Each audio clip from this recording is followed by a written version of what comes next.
I want to talk a little bit today about the philosophy of a diet and what it actually means and why our commercial pet foods are failing to meet this criteria. First of all, in our society, we think of a diet like, what diet are you on? I'm on paleo, I'm keto, I'm vegan, I'm low fat, whatever it is. We have these ideas that it's a specific diet. So, what really this means is we're thinking of some sort of restriction. Like, what are we including and what are we not including? But this is not what a diet actually is when we think about the diet of, say, a wild dog. Because here, what we're talking about is the totality of all the different foods they eat and are capable of eating to extract the nutrition to keep them alive. So, in this sense, we're talking of a diet that's inclusive, that it includes as much of as it can, as opposed to the way we think of a diet as restricting.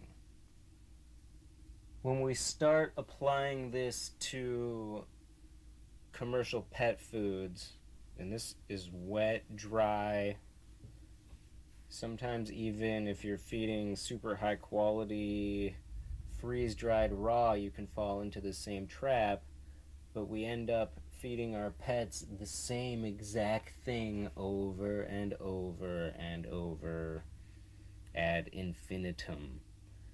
So we're actually creating an extreme sort of restriction.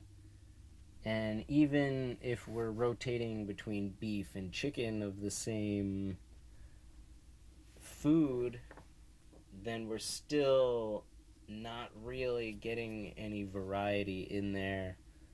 So, specifically with this channel, I'm trying to point out this discrepancy so we can start pointing ourselves towards what a real diet actually is. And of course, I'm talking about getting nutrition from many, many different sources and even rotating through those different sources and using different combinations and using different foods that have similar nutrient profiles but not exactly the same. A good example of this is with my dog. Let's say I start with a base of high quality wet food. Now, I'm not thinking that's a full, complete diet. I don't care what the pet food company tells me. I don't care how many synthetic vitamins and mineral supplements they've added back in, thinking that they're making a complete diet. I know that's not a diet, that's a restriction. That's cutting my animal off from potential nutrition that's vital for her and that she needs. So I can start with that.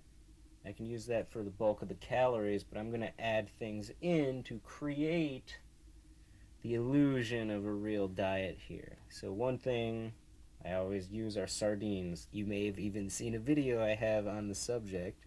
But nutrition in sardines is the specific set of nutrition associated with animal sources. So we have long chain omega 3s, EPA and DHA, vitamin D, B12, these fat solubles, really, even vitamin A in its retinol form. But sardines are not the only source to get these things. And I don't want those to be her only source of those nutrients. So eggs, it's another great way to get that same profile of nutrients, but it comes packaged in a slightly different matrix, whole food matrix of nutrients. Organ meats are another great source of those same nutrients. So even though I'm adding sardines into the dry food, I'm still not considering that a whole diet until I start adding all these other sources, until she's also getting the eggs and the organ meats. I know that there's other parts of the animal too. About half of the animal is this collagen rich material, the connective tissue and joints and bones. That's an important part of the diet that's not in any pet food. And that creates a balance of nutrients. If you're only eating the white meat, you're only getting certain nutrients, and that's throwing you off balance. This is called nose to tail eating. It's something that animals do, something that human beings used to do, but in our culture of waste, we're no longer using these things and we're losing the nutrition that used to create a whole diet.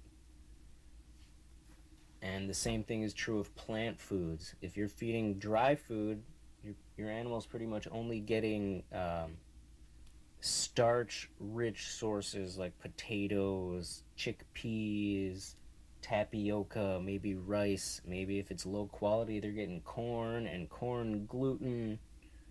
But at the same time, it's completely lacking in the like thick vegetable fiber, this insoluble type fiber that is actually more food for the probiotic bacteria than it is for the dog. So by not feeding these wide variety of different vegetables and herbs and leaves and grasses that they would be consuming as part of the stomach contents of prey animals, then the animal is missing out on what's called prebiotics. So you're limiting the amount of even benefit that can be had from the probiotics, and that's the science of the future where health is concerned, is in this microbiome. So by following simple rules, which I will be discussing on this channel in future videos, we can start to create a real diet.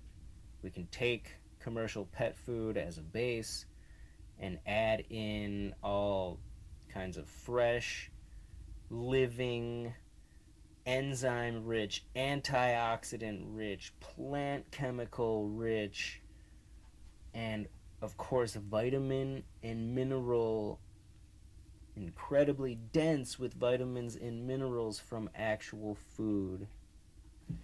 And part of this diet would also include periods of time where food is scarce. So fasting is also part of a diet. I encourage you guys to follow this channel and subscribe to hear me expand on these topics and give you the tips and tricks to pull it off. Please let me know in the comments what you think. If you have any ideas that help out, I welcome the discussion. Thumbs up are always appreciated. See you guys in the future.